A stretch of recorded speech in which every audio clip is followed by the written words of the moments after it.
This is Dave Becker. Back in the 1980s, my family had memberships in a number of different video rental palaces. And while most of them carried all the newest releases, it was those hidden gems we occasionally found on their shelves that made each and every one of these stores so special. One afternoon, my father came home with a video he said my brother and I had to watch. Stanley Kramer's 1960 film, Inherit the Wind. From the opening scene, I was hooked. And to this day, I consider it to be one of the greatest courtroom dramas ever made. Yet what stayed with me for days after that initial viewing were the film's two main characters, each played to perfection by Spencer Tracy and Frederick March. Portraying lawyers on opposite sides of the issue who were also old friends, these two powerhouse actors had me on the edge of my seat through most of this movie. And even now, having watched it about 24 times, I still find myself captivated by their performances. Inherit the Wind is a timeless classic, and the kind of film that reminds me time and again why I love old movies.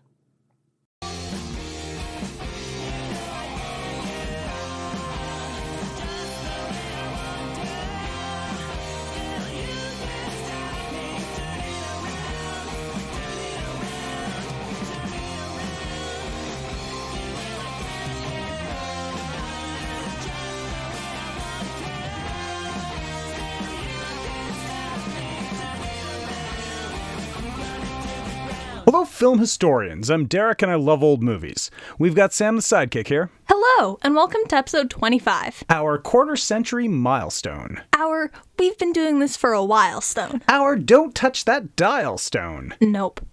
What? Don't touch that dial? Yeah. Awful. What? Get with the times, man. Just know. Okay, Miss Generation Gap. Regardless, we are back with another episode. Another viewer request episode. Indeed. And this request comes to us from noted film reviewer, podcaster, and man about town, Dave Becker, who we last heard on the show when he did our cold open for Sahara, which at the time was our best opening week ever for an episode. It's still number 2. Yeah. Who knew It Happened on Fifth Avenue is going to become a thing? Not me. Not anyone. And then Dave reached out to us with a request for a film, and we knew it was one we just had to cover. And that was for 2 reasons. One, we wanted to do Dave a solid for all the support he gives our show. And 2, the film he suggested is so great, we couldn't resist the chance to talk about it. Check Dave out at his webpage, which is filled to the brim with movie reviews and links to the different podcasts that he is part of. We'll link that in the description, and then you can go drop by and tell him that ILOM sent you. But in the meantime, we've got a heck of a show for you as we take a look at 1960s courtroom classic Inherit the Wind, starring Spencer Tracy and Frederick March. But before we get underway, please take a moment to hit like, subscribe, and share. Seriously. The like is for us. The subscribe is for you, and the share is for people that maybe don't know about our show yet, but are just waiting for the right recommendation to come along. So basically, it's like the trifecta of doing something great. You help everyone at once. And if you are listening on a platform like Apple Podcasts or Spotify, maybe take a moment to drop some stars on us and give us a review. And anytime you're up for it, check us out on the socials. Like the Facebook. I Love Old Movies, the podcast. The Instagram. At I Love Old Movies, the podcast. El Twitter. At ILOM Podcast. Or a good old-fashioned email. I Love Old Movies, the podcast at gmail.com. All one word. And now, we have to head on down to unseasonably warm Hillsborough. Turns out there's some kind of commotion down there, and we need to check it out. See you at the parade.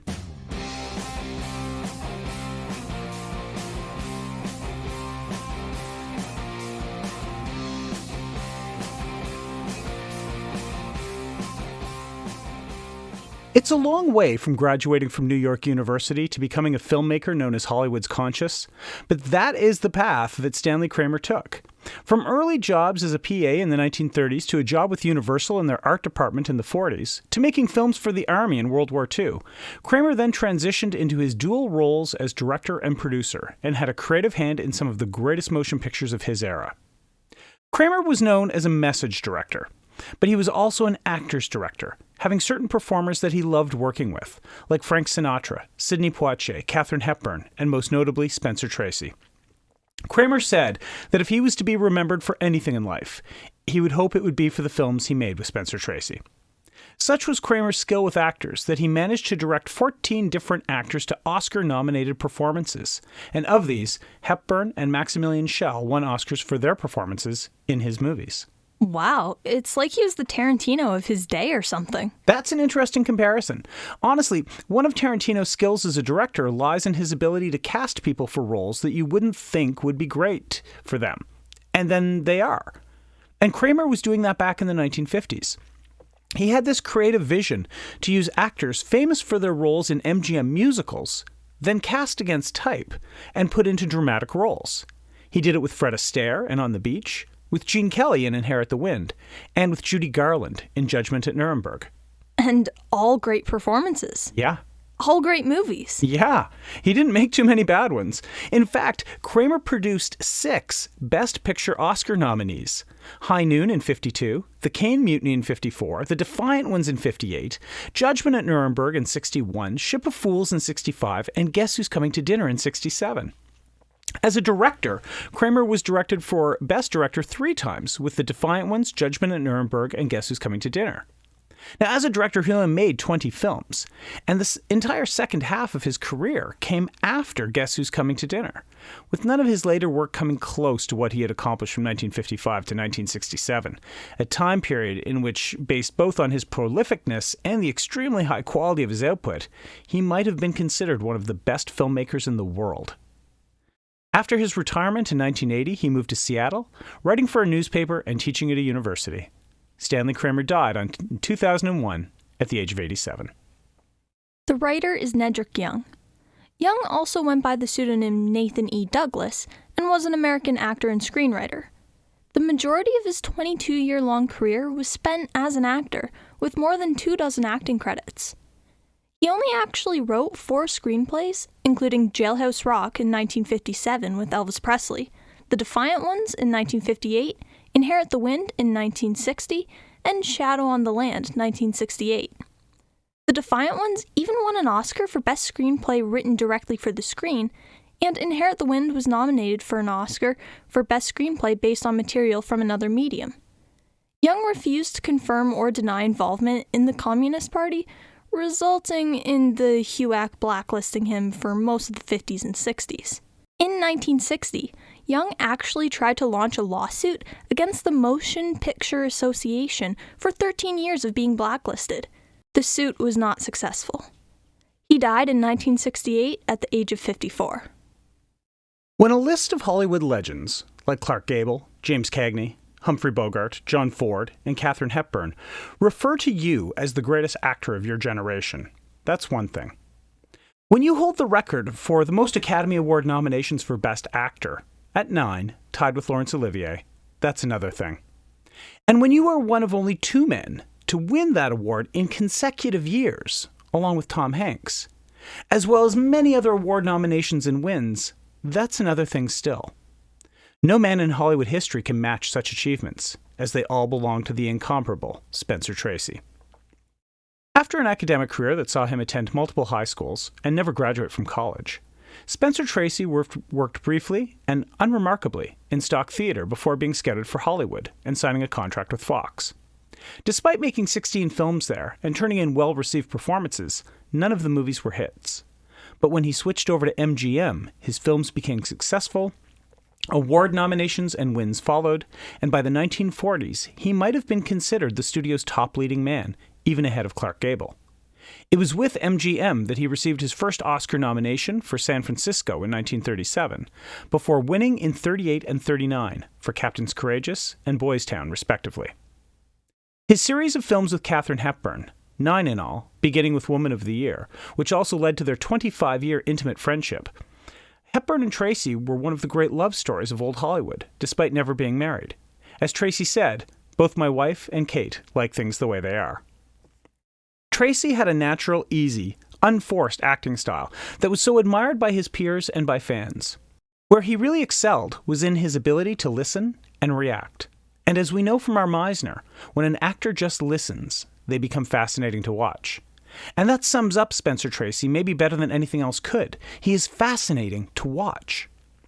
His final film, Guess Who's Coming to Dinner, completed only 17 days before a death brought on in part by his struggles with alcohol, pills, diabetes, emphysema, and obesity, served as a perfect capstone to a magnificent career in film. Spencer Tracy died in 1967, at the age of 67.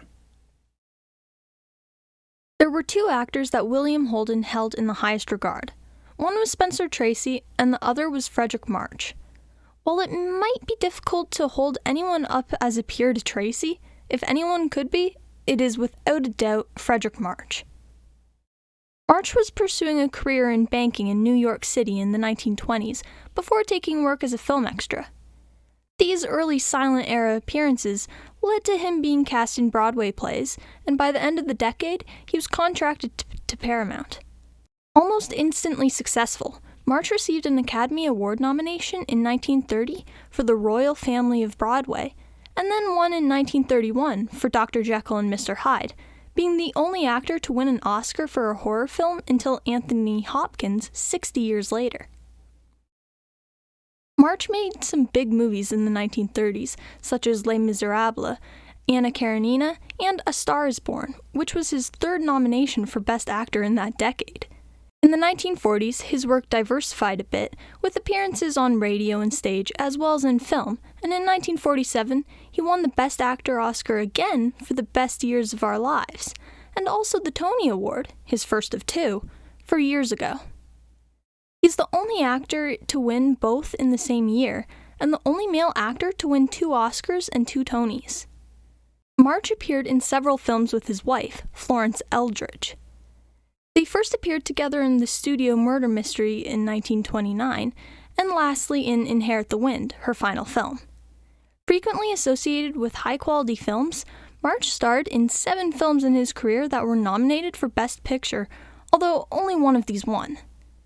Passionately political, March co-founded the Hollywood Anti-Nazi League in 1936, and not surprisingly, he was eventually investigated by the HUAC and slandered by anti-communist publications. Well into his 70s and already suffering from cancer, March gave one final great performance in The Iceman Cometh in 1973, just 2 years before his death in 1975 at the age of 77. In 1925, a teacher in Dayton, Tennessee, John T. Scopes, was tried for teaching Darwin's theory of evolution in his high school science class. The case was sensationalized by newspaperman H. L. Mencken and was contested in trial by statesman William Jennings Bryan and legendary lawyer Clarence Darrow. This event became known as the Scopes Monkey Trial, and it is known as a flashpoint for the growing schism between fundamentalism and scientific thought and how that should be approached in schools. How the aftermath of the trial affected things not only in Tennessee, but also in other states is an interesting story in itself, and suffice to say, despite what happened in Dayton in 1925, nothing was settled, and in some places, the debate still isn't over. This brings me to this piece of writing, by no less a film authority than Roger Ebert, who in his review of Inherit the Wind said, "History repeats itself, the first time is tragedy, the second time is farce. This statement by Karl Marx admirably serves 2 functions. 1, it describes the difference between the 2 times the teaching of Darwin's theories were put on trial in this country, in Tennessee in 1925 and in Pennsylvania in 2005. And 2, because it is from Karl Marx, it will automatically be rejected, along with the words to follow, by those who judge a statement not by its content, but by its source. And that is precisely the argument between Darwinism and creationism. Stanley Kramer's Inherit the Wind is a movie about a courtroom battle between those who believe the Bible is literally true and those who believe, as the Spencer Tracy character puts it, that an idea is a greater monument than a cathedral." In 1955, playwrights Jerome Lawrence and Robert E. Lee released the stage version of Inherit the Wind, an adapted retelling of the Scopes trial, with fictionalized names for the actual people involved, and a script that embellished some aspects while ignoring others. The result was a criticism from some political commentators, some fundamentalist-leaning and right-wing political commentators, that this play, which might be how many people learning about the Scopes trial, is too full of inaccuracies to be an adequate retelling of a historical event. Lawrence and Lee brushed aside that criticism, maintaining that their play was not a documentary, and was more intended to be a parable, designed to defend intellectual freedom, while heavily criticizing McCarthyism as it existed in the mid-1950s. It's not about science versus religion, Lawrence said. It's about the right to think. So, in both the play and the film, the arguments in favor of creationism were a proxy for what Senator McCarthy was doing at that time, which almost seems like an extension of the HUAC. Find people whose thoughts challenged the dominant ideology and label them communists, which was the most damaging thing you could be called at the time. Right? Now, this isn't the first time that the HUAC has come up in one of our podcasts. No, it seems like it comes up a lot. Well, it's going to come up a lot more. Tell them why. Well, we have our 30th episode coming up soon, and we like to do something special for those round number shows. We did that for episode 10 and 20, but for episode 30, we will be taking a special deep dive on the HUAC and its impact on Hollywood in the 1940s and 50s. We will have some guests, and it should be a very interesting and informative show. I love our guest shows. Yeah. They're always a blast. And we should be able to start talking about our guests soon, so everyone can get nice and hyped up for it. You bet. So, with the success of the play, making a film version seemed the next logical step, and Stanley Kramer was brought in to direct. And he just waved his magic wand and put together this wicked cast, right? That's how it went? No, not precisely. He had it in his mind all along that he wanted March and Tracy. But United Artists gave him some pushback there, feeling that these two older actors were not what young audiences would want to see, and that this film would likely have an appeal to young viewers based on its subject matter, and so it should be cast appropriately. So, like Elvis as Drummond? Something like that? Yeah, exactly. Who knows? It's not like it's the first or last time some studio types thought they knew better than a director. Kramer held firm, though. The problem he had wasn't really the studio. It was landing Spencer Tracy. Was he a tough get? A little bit. He wasn't interested in being in the film at first, and he turned the role down. So Kramer pulled a nice little scheme. He began to assemble this fantastic cast, approaching Frederick March and Gene Kelly, telling them both that Spencer Tracy was playing Drummond. And then he went back to Tracy and said he had Gene Kelly and Frederick March, even though they weren't signed yet. Tracy signed on, so impressed by the team Kramer had assembled, and once his name was on the contract, Kramer was able to formally convince the others to sign on as well. What a huckster. Yeah. I love it. So carny. Kramer was great at casting, honestly, but one of the really cool things he did with this film was bring in Nedrick Young to adapt the screenplay.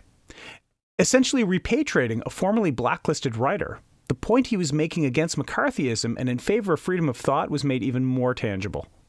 And what were reviewers saying about it at the time? Because despite being such a great film, it didn't do great at the box office. No, it lost some money for sure.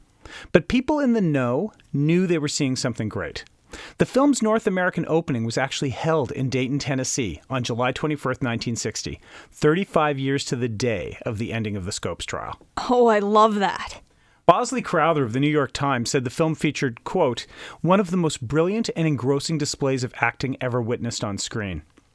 And Harrison's reports called it, quote, a wordy philosophical courtroom drama, splendidly produced. Direction is top-notch, photography excellent, while also praising the incredible cast. All of that is so fair. What's the tail of the tape on this one, Sam? Okay, so we have an 8.1 on IMDb. You bet. The audience score is 91% on Rotten Tomatoes, and the tomato meter is 93%. Mm-hmm. The film was nominated for quite a few awards, including 4 Oscars, but it only actually won 2 awards from the Berlin International Film Festival for Best Actor, Frederick March, and Best Feature Film Suitable for Young People. The film was also listed as a top 10 film by the National Board of Review.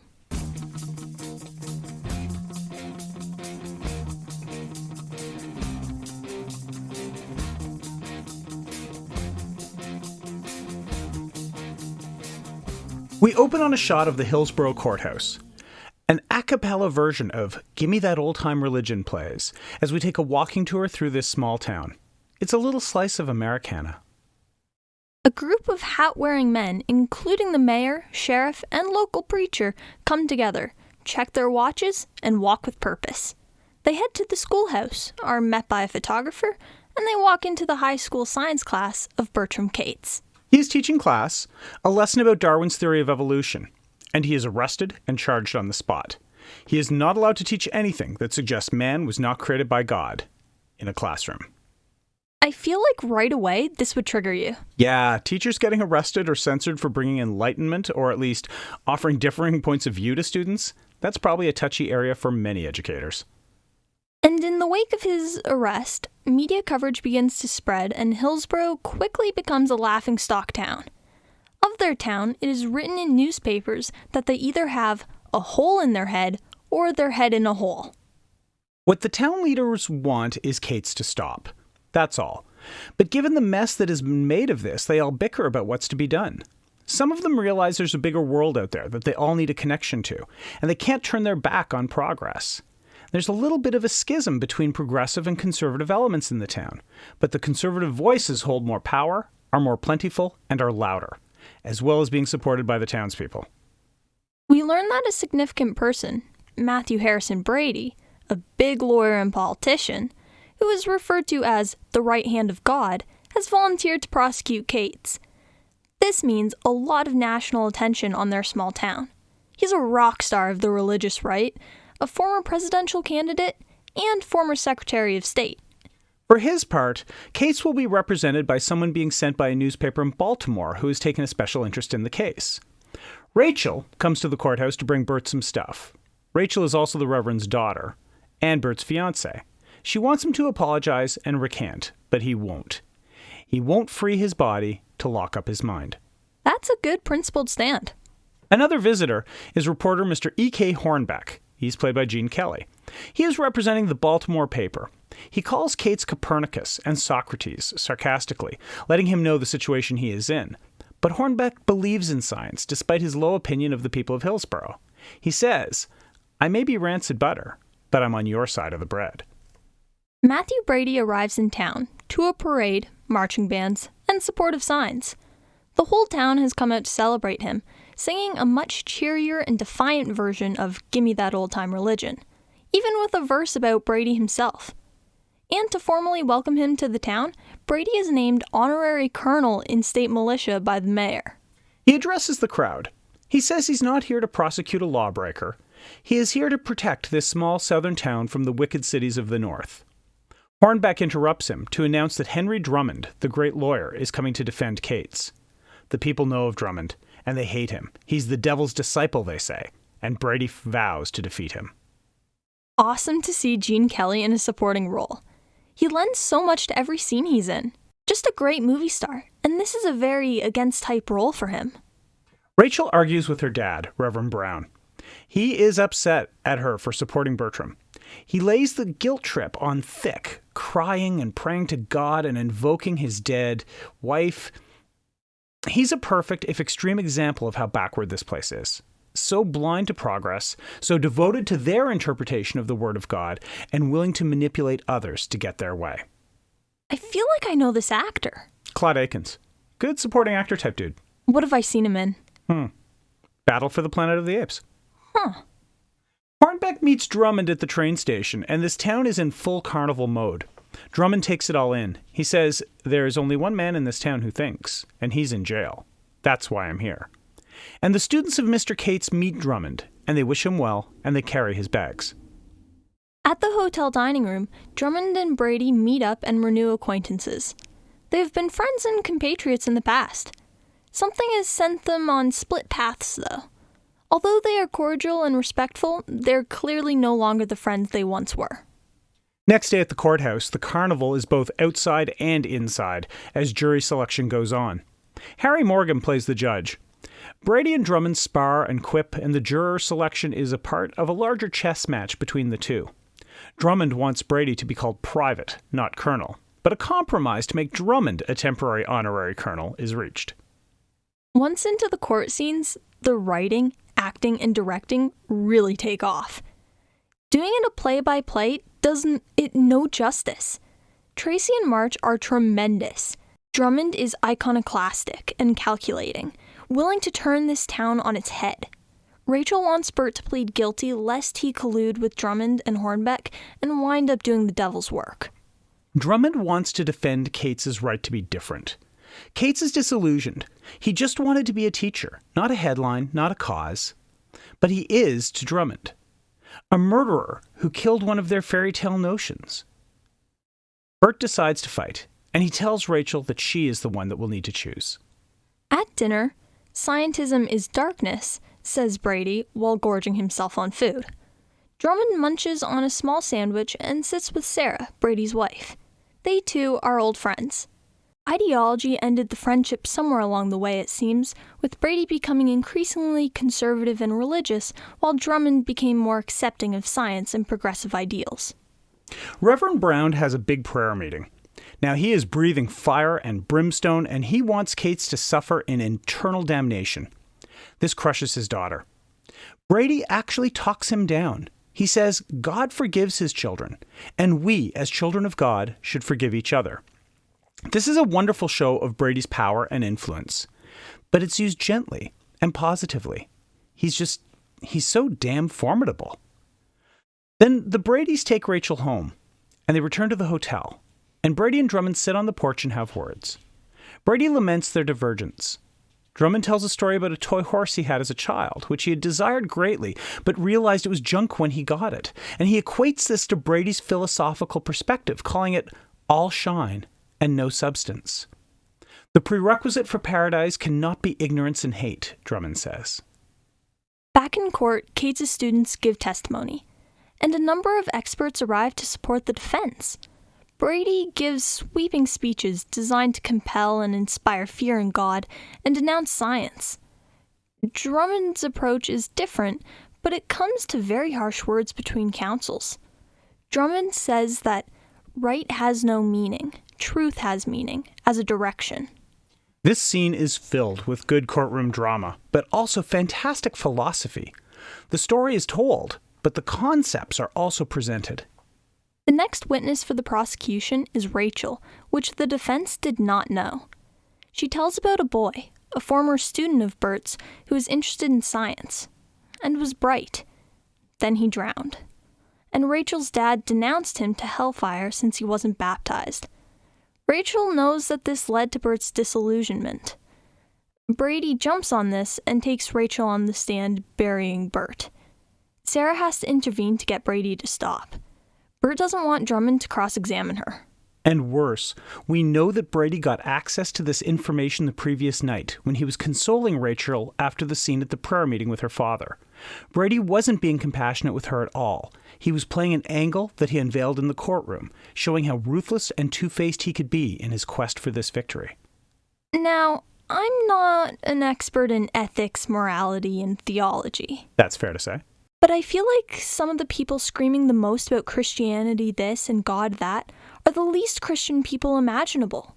Where's the charity, the forgiveness, the love?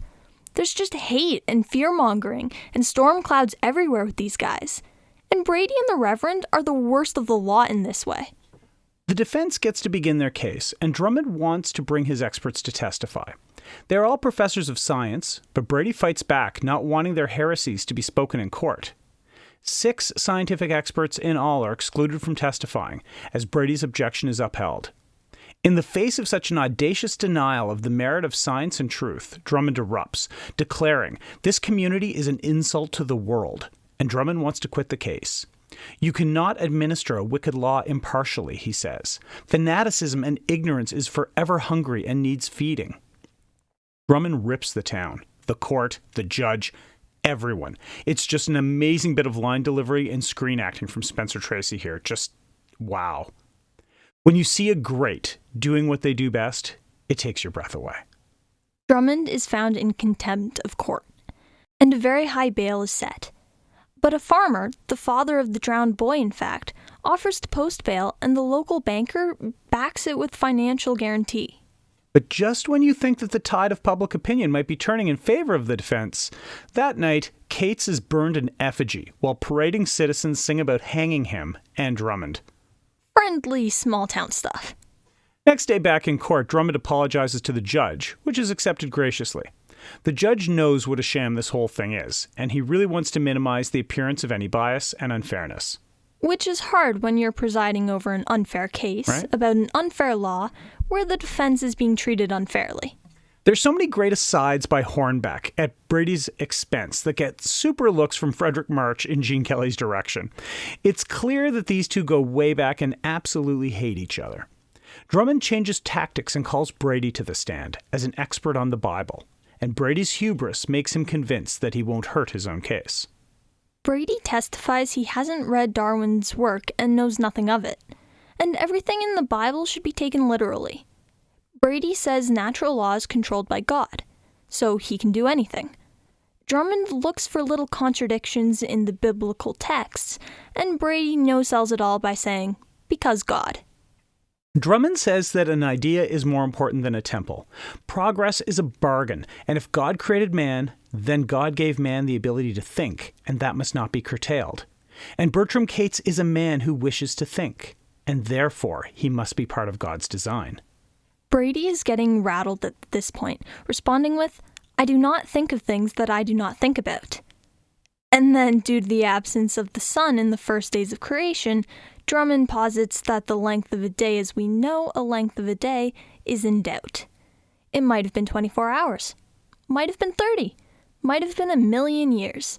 It's an interpretation, and through this logic, Drummond checkmates him, and Brady counters by testifying that God speaks to him directly to fight Darwinism. And at that, Drummond destroys him on the stand, and then dismisses him, giving him no chance to speak.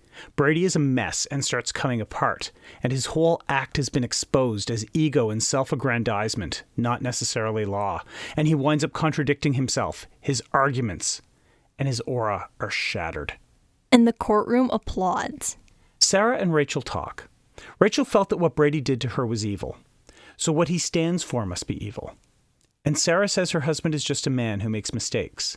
She says Rachel must believe in something, as she believes in Brady. And Brady feels that God himself is on trial, and if he can just give a speech, he can fix this. He's quite broken by the treatment he got in court, not from Drummond, but from the people, who he can feel abandoning him. The next day, the courtroom has microphones for a live radio broadcast of the verdict. Rachel and Bert reconcile, and Brady nervously eats food in court, gorging himself as he had in the dining room days earlier. The jury returns, and then the mayor talks to the judge and suggests that maybe they drop the whole thing. He's getting pressure from state government. The press has not been kind to Hillsborough, and in an election year, the mayor has a lot of concerns. He doesn't want to be the mayor of the most backward laughingstock town in America. There is a unanimous verdict. Cates is found guilty. The crowd isn't too happy. Cates speaks to the court, saying he has been convicted of an unjust law, and he will continue to fight that law. Judge has no precedent for sentencing, so he sets a fine of $100. And Brady loses his mind over this. I'll say. Drummond launches an appeal, and Brady wants to say his speech, but court is adjourned. And Brady gives his version of a fire and brimstone speech to a raucous crowd that is paying no attention to him. Sarah watches Brady as he emotionally implodes and then collapses. Sometime later, Hornbeck and Drummond speak. Brady died. He delivered his own obituary in the court, Hornbeck says. And Hornbeck doesn't see why Brady should be mourned. He was divisive, a bigot. Drummond sees that Hornbeck has no grasp of what happened in that courtroom, because he has nothing. He's all alone, and when he dies, no one will be there. Hornbeck suspects Drummond would be there, and asks him, who else would defend my right to be lonely? Left alone in the courtroom, Drummond weighs the two books, Darwin's text and the Bible, one in each hand, before stacking them together and walking towards the camera, into shadow and fade to black. Oh my. What a movie. Yeah. That was really good. Yeah. All right. Whew. Okay. Pros and cons. Let's do this. All right. My pros. Number 1, the principal cast. The supporting cast. My goodness, what a cast.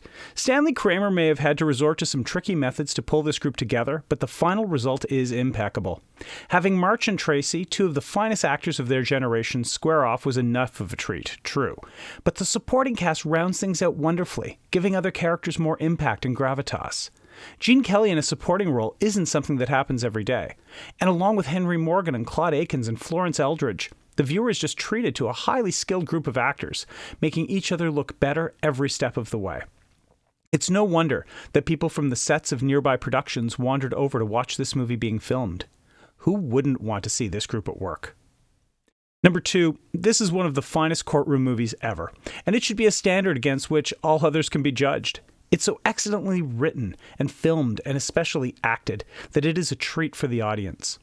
The intensity that they managed to create and sustain is real, and combined with the added dimension of the sweltering heat that they all sell, it makes their actions look like agony. Their conviction seems so much more convincing. The incredible interplay between the counsels and the judge and the members of the gallery, although not the jury, who are only clearly shown when the verdict is delivered, is unlike what many other court movies show. This town is a zoo. And the courtroom is a zoo. And in that maelstrom of confusion and tension, a beautiful drama unfolds. It's utterly riveting. Number 3, the use of gospel songs as part of the ambient sound of the movies and as part of the score. They reflect the rapturous joy of the faithful, almost acting as both a shield and a weapon to them. But also, especially as the same songs are used in the score, there's a deeper meaning. The songs become less joyous and more threatening. Religion isn't the enemy in this film. Prejudice is. And when prejudice wraps itself in religion, in scripture, in dogma, the music itself becomes a threat, a warning, a portent of doom. Right to the end of the movie, as Drummond leaves and Glory, Glory, Hallelujah is heard, almost sung defiantly, Drummond explained that progress is a bargain, and to bring Hillsborough forward, out of its blindness and prejudice against science, he left behind a shaken town whose beliefs are challenged, a dead friend, the loss of an ally in Hornbeck, and nothing ahead of him but the next fight, which is most likely the appeal of this case. Drummond is the thinking man, and the song represents the shield that faith can provide, and the film ends with the two on yet another collision course. It's powerful stuff. My cons. Number 1. The ending. While delivering life-changing developments for so many of the characters, we don't see one of the main stakeholders, Reverend Brown. We know that he and Rachel are now estranged, but it seems unlikely that he wouldn't be in the courtroom, reacting vociferously to the verdict and the sentence. He deserved to be part of closing his character's arc. Likewise, Bert Cates. He really gets no denouement, and in fact had very little to say during the trial itself, and it becomes evident upon reflection that really Cates was a proxy for what was actually on trial here. Sure. But as a character we're invested in, we all need to see a bit more of his closure as well. Come to think of it, I'd like one last shot of Hillsborough. The streets empty, discarded signs and leftover debris from the parades and carnival atmosphere being swept up by a street cleaner. The town itself was a character in the film in many ways, and a final glimpse of how it took what happened in the court and manifesting that onto its streets would have been nice to see. 2, there is some handling of the Brady character that bothered me.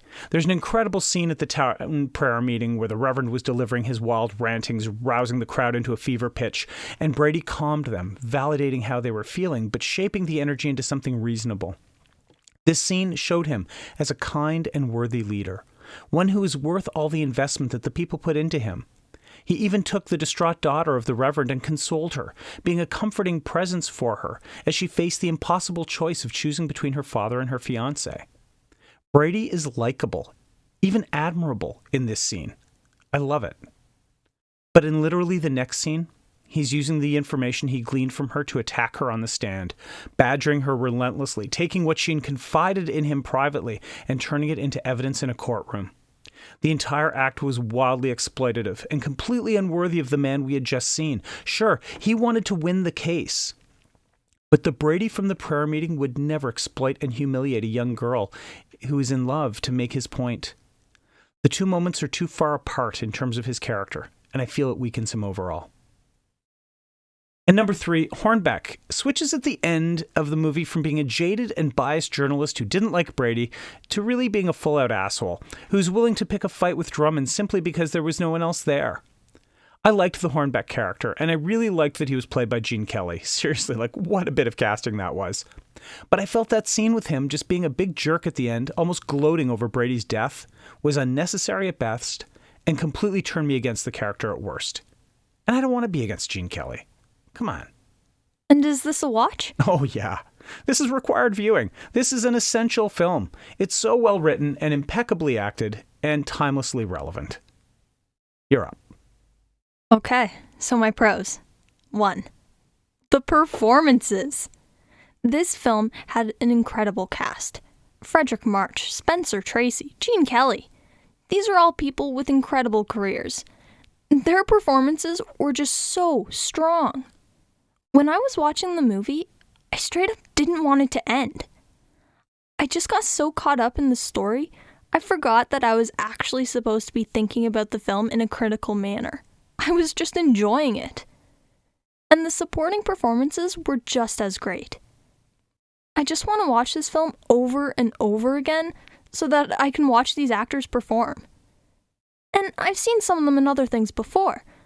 But honestly, I like Gene Kelly in this so much more than in Singin' in the Rain. 2. The courtroom scenes. Holy crap. When people talk about something being so tense you could cut it with a knife, they're describing these scenes. I couldn't look away. I didn't want to look away. I think I was holding my breath in the last one where Drummond tore Brady a new one. These scenes were incredible and an absolute masterclass in acting. 3. The cinematography. There were some shots that I just loved. The camera did this cool thing where it would start on one side, then circle around to shoot the scene from the opposite direction. This happened a couple times, and I thought it was just a neat reoccurring visual. Especially in the prayer meeting scene where the Reverend had his face in shadow.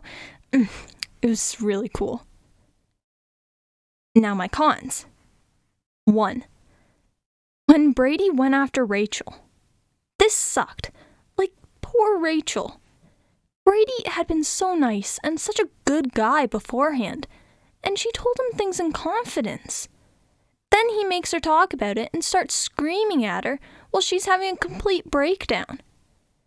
Before this, I liked him and thought he was an interesting and cool and just overall good guy. But then this happened, and I was like, nope. It made him seem like a complete asshole, and I stopped being invested in his character. When he died, I didn't really care. And I feel like it would have been more impactful if he wasn't shown to be such an insensitive jerk beforehand. 2. How the Reverend just disappeared. I really liked his character. He wasn't necessarily a bad guy. He was just extremely passionate and vocal about his beliefs. After the whole bit about Rachel leaving him, he's just gone. We never saw him again. I feel like his character would have absolutely been there for the end of the trial, so he could hear the verdict at least. It was kind of disappointing we never got to see what happened to him in the end. 3. The angry mob. Now, you know how much I love a good angry mob, so I was a bit surprised at myself for coming up with this one, but I had to do it. The film was based on true events, and some of the most unrealistic parts of the movie were things that actually happened. That's why I didn't like the angry mob going stomping around singing about how they were going to lynch Bertram Cates. This made the townspeople seem like absolute murderous nutcases, and considering how good the rest of the film was to the real-life people, I don't think this was a fair representation of the town. Obviously, watch this film. If for no other reason than to watch these guys act their hearts out, you need to watch it. You know, if we were doing the season recap show over and this film was involved, I feel it would be very high on our lists. For sure. I just loved it. Sometimes it's just a lot of fun to watch great actors acting greatly. And that's exactly what this was. A big shout out to Dave Becker for requesting this one, and we hope you enjoyed the episode. Absolutely. Now, this is where the real fun comes in. Bonus episode, baby. Yep. To bring all Request January truly alive, Sam and I decided that we would do 5. Stop rhyming. But... Stop it right now. Okay. But we do have a bonus episode coming out. One final listener request, and it is hitting on Saturday. So you get double the ILOM this weekend. Perfect. That's just perfect. And that episode will be our first look at a film directed by legendary master of suspense, Alfred Hitchcock. So join us for that one and hear what we have to say about Rebecca. But until then, keep watching more movies and keep letting everyone you know about our podcast. We are not a secret, and you don't have to keep us all to yourself. So tell your friends. Tell your enemies. You never know. They might believe in Darwinism as much as you do. Maybe even more. For Sam the Sidekick, I'm Derek, and I love old movies.